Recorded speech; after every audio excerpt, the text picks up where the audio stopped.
असतो मा सद्गमय तमसो मा ज्योतिर्गमय मृत्योर्मामृतं गमय आविराविरं यधि रुद्रयत्ते दक्षिणं मुखम तेन माम पाहि नित्यम। हमारे देश के ऋषियों ने सत्य, आलोक और अमृत के लिए चिरंतन प्रार्थनाएं की हैं, जो मनुष्यों को मनुष्य बनाने, उनकी विराट इच्छा शक्ति को पूर्ण करने में काम आती है। हे ईश्वर, मुझे असत्य से सत्य की ओर ले जाओ, अंधकार से मुझे प्रकाश की ओर ले जाओ, मृत्यु से मुझे अमृत की ओर ले जाओ। हे स्वप्रकाश, मेरे समीप प्रकाशित हो। हे रुद्र, तुम्हारा जो प्रसन्न मुख है उसके द्वारा हमारी सदैव रक्षा होती रहे। तो इस तरह हमारे यहाँ प्रार्थनाओं की परंपरा है और ये प्रार्थनाएं हमारी अंतरात्मा को सत्य, आलोक और अमृत प्रदान करती हैं, राष्ट्र के प्रति प्रेम जागृत करती हैं। हमारे यहाँ विद्यालय में पहले प्रार्थना का नियम था, जिससे बच्चों में कर्तव्यनिष्ठ बनने, देश प्रेमी बनने का भाव जागृत होता था। शरीर के प्रति भी हमारे पूर्वजों ने कुछ कर्तव्य निर्धारित किए हैं। 24 घंटे जिस शरीर से कठिन परिश्रम करते हो, लेकिन उसके स्वास्थ्य हेतु तुम ध्यान नहीं कुछ धरते हो।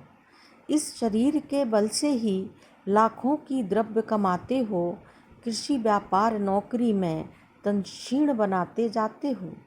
तुम्हें चाहिए 2 घंटे ही कम से कम विश्राम करो, दौड़ो, आसन व्यायाम करो, घूमो या प्राणायाम करो, तो अवश्य ही इस शरीर को सदा निरोगी पाओगे। स्वर्गिक सुख का शांतिपूर्ण जीवन भर हर्ष मनाओगे। हमारे यहाँ गांव के जीवन को यदि हमें समझना है तो पहले हमें ये समझना होगा कि ये जीवन किस सांचे में ढाला गया है, कैसा है। हमारे गांव के सांचे में 2 वस्तुएं नहीं रखी गई थी, एक तो अक्षर और दूसरे सिक्के। बिना अक्षर की सहायता के ज्ञान का प्रसार गांव के प्रत्येक व्यक्ति में होता रहे, इसकी पूरी व्यवस्था इस सांचे में थी। गांव का सारा साहित्य कंठस्थ रखा गया है। वहाँ ज्ञान का माध्यम आँख नहीं, कान है। गांव के लोग आँख से काम करते जाते हैं और कान से ज्ञान पीते जाते हैं।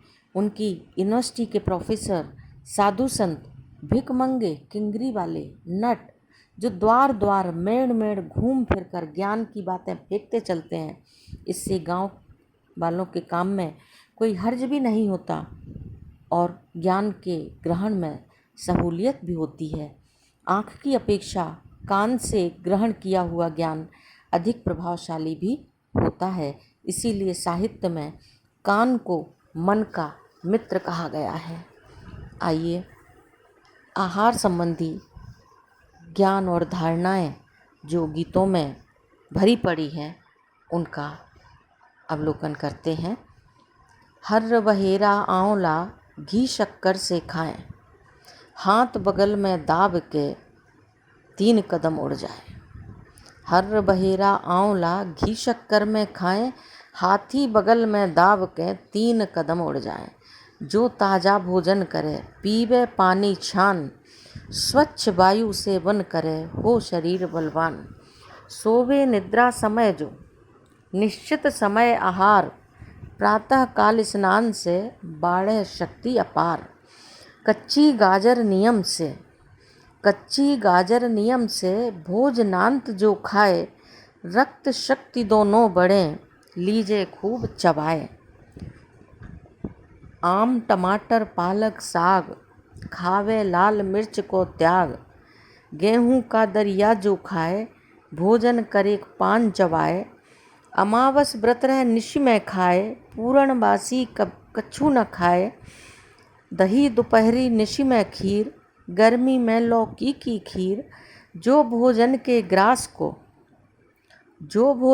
ग्रास को चावे 40 बार, किंतु मद्य जल नहीं पिए, बाढ़े रक्त अपार। जो फल जेहि रंग रूप को, जैसे ही होए सहाय, आम टमाटर रक्त जिमे, गाजर शक्ति बढ़ाए। बाड़े काली मिर्च सो, नेत्र और दृष्टि अपार। गन्ना हड्डी हेतु जिमे, दांतन हेतु अनार। हृदय शक्ति अखरोट सो, तेल नारियल केश। अरु पुतली बादाम सो, स्वयं सोचिए शेष।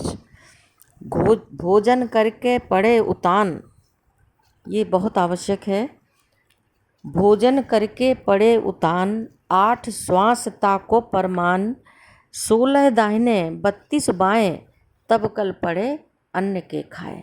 भोजन करने के बाद आप सीधे लेट जाइए और सीधे लेट करके 8 श्वास आपको लेना है। 8 श्वास लेने के बाद फिर दाहिने करवट लेट करके 16 श्वास लीजिए और फिर बाएं करवट लेट करके 32 श्वास लें। आप कभी बीमार नहीं होंगे, ये हमारे पितृपुरुषों ने कहा है। प्रातः काल करे स्नाना, रोग दोष एको नहीं आना। सावन मास ब्यारी ना कीजे, भादों में कछु नाम न लीजे। कुंवार मास के 2 पखवारे, यतन यतन से काटो प्यारे। कार्तिक मास दिवाली जलाएं, जय बार पावें तय बार खाएं। बासी भात तिवासी मठा। अब कौन सी चीज़ें नहीं खाना चाहिए, अगर आपने खाई तो आप निश्चित बीमार पड़ेंगे। देखिए, बासी भात, भात माने चावल। बासी भात तिवासी मठा। ओ ककरी की बतियाँ, आधी रात जुड़ावनी आवे, भूई ले वो की खटियाँ। आँखों में हर्रे, दांतों में नौन, भूखा राखें चौथा कौन। ताजा खावे, बाया सोबे, ताको रोग कभू नहीं होवे। हर्र बहेरा आंवला, तीनों एक मिट्टी के बर्तन में रात के समय भिगो कर रखें और सुबह उसी के पानी से मुंह धोएं। सेंधा नमक व सरसों के तेल से दांत साफ करना, ताज़ा भोजन करना, पेट के एक भाग को खाली रखना तथा बाईं करवट सोना, ये हमारे पितृपुरुषों ने बताया है। कभी बीमार नहीं पड़ेंगे। मोटी दतुअन जौ करें, भुनी हर्र चबाए।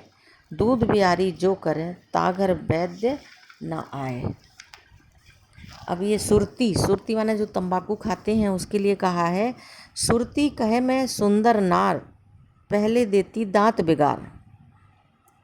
दूसरे आँख ज्योति हर लेऊँ, तीसरे जल्द बूढ़ कर देऊँ। चौथे एक गुण है मेरा, जो मांगे सो दांत निपुरा। जो मनुष्य तंबाकू खाते हैं, पहले उनके दांत खराब होते हैं, फिर आँखों की ज्योति कम होती है, जल्दी बुढ़ापा आ जाता है। जिन्हें तंबाकू की लत पड़ जाती है, हरदम सबके सामने हाथ फैलाए खड़े रहते हैं और दांत निपोरते हैं। जय बुंदेलखंड, जय भारत।